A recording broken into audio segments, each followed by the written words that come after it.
Ladies and gentlemen, I want to talk today a bit more about my series Guilty Men, and I want to elaborate on the reasons I'm upset with the Bishop of Chelmsford, who is to be appointed York.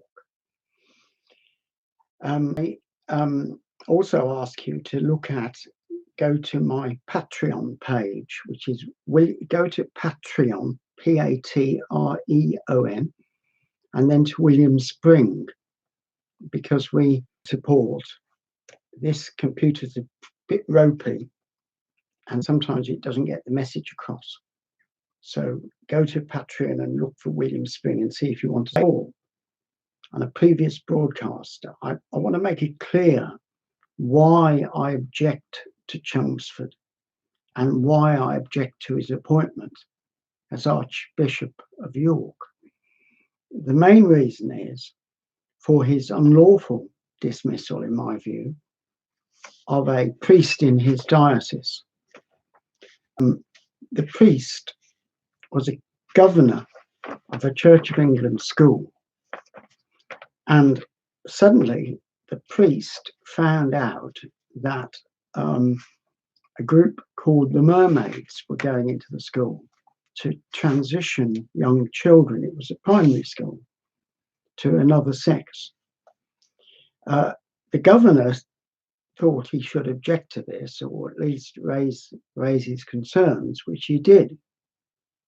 But he wasn't allowed to say very much when the mermaids arrived, these so-called mermaids. Particularly, they're a bunch of Irish comedians who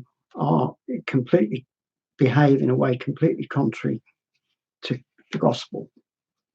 And this priest raised a flag, as it were, against them.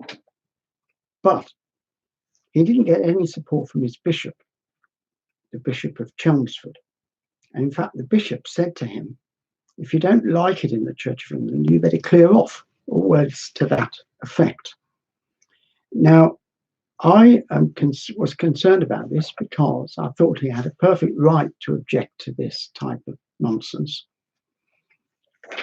Children are a very special care of the Lord Jesus Christ and a special care of the church. And the church is supposed to put in place safeguarding policies. But the safeguarding policies don't operate, apparently, when the people who are doing the corruption of young children are appointed or given the green light by the local bishop. So it's all hypocrisy.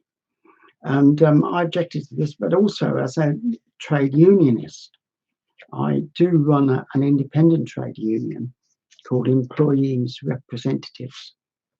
And I wrote to the priest involved and said, if he wanted to, because he was chased out of his diocese and constructively dismissed, I said we would represent him at the employment tribunal if he wanted.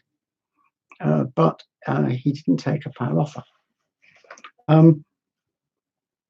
Now, I've been very concerned by the fact that the Bishop of Chelmsford is apparently an Anglo-Catholic. He has a good on. What they don't seem to be very strong on is moral theology. So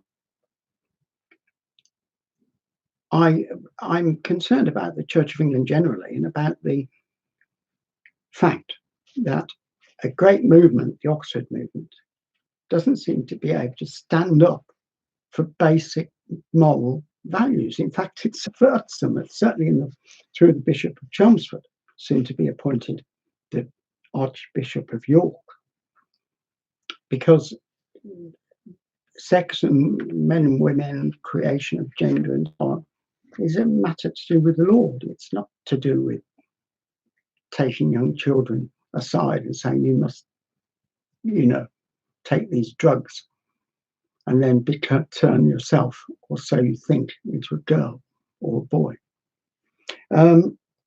So I want to pray that the Anglo-Catholic movement may be more concerned about moral issues instead of just junketing around in long robes and making themselves look rather ridiculous.